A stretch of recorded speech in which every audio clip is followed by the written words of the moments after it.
a dart through it. Yeet.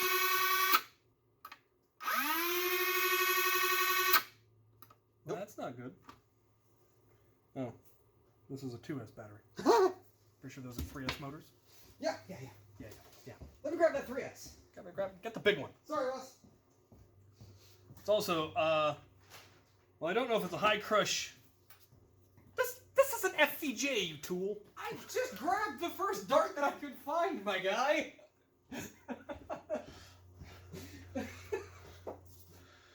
That's an FVJ. Give me that, That'll work. That'll work. there we go. Work. That'll work. That'll work. One, a two, a three. That's not much nicer. Ho-ho-ho! That'll do. Yeah, I think that'll be hot Nick. That'll be squiffy. All right, so we've got it done. He's going to have a battery stock, so we just have these sticking out now because we haven't printed the battery stock yet, and then we'll put the XT60 connector on once we get all of that figured out. Battery comes in, goes to the normally open on the switch, which actually nicely fits right under the original switch plate. We're using a smaller micro switch, 21 amp one that will work beautifully. Super crisp trigger pull. It is almost very, very little travel, which is snappy, and I like that in a rev trigger, personally. Coming off of the comm, we're going up. We're going into the original hole that was where the wires went out. I then had to drill a second one for the negative that just comes in, goes out. Runs along the outside because we have a cover plate that will cover it, which is actually really cool. The wires for the cage to go between the motors are going underneath, and then they just come up here and touch right there. A little bit of cable management necessary to get that positive line under the shell. Here we go. And then we have what is basically the motor cover, because you do have to do a little bit of shell cutting, and that covers that hole quite beautifully. Then it just glue that in place, and then it goes under the under your rail. And that's it, because the Demolisher is essentially a Strife as far as the wiring is concerned. So it's super simple. And really, really nice. If you prefer, you can, in fact, house a battery in here. There's enough room in the jam door area that you can basically turn the jam door into a battery holder. It has to be a fairly... Actually, that will fit. But you have to open the shell to get it in and out. But, yeah, if you went with a smaller one, you might be able to, something like this. You could get that in there.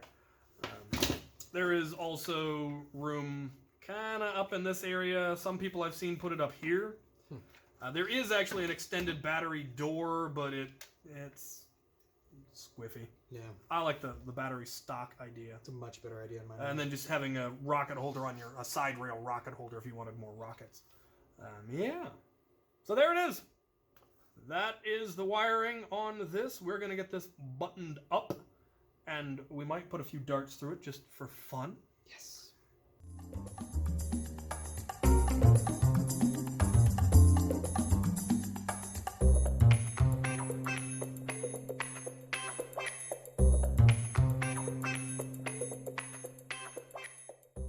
And here we go, firing demonstration. Does it work?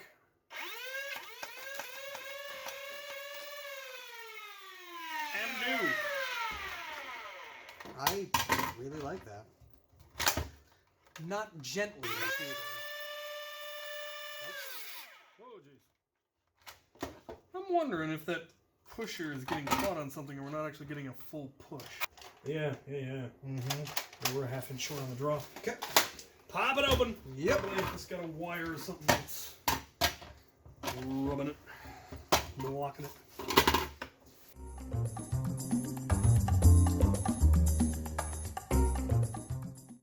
Found the springus. Found it. It's ready. We're good. We're good. We're good. Everything's perfect. Stop panicking. Not panicking. Don't panic! I'm sorry. I can't help it.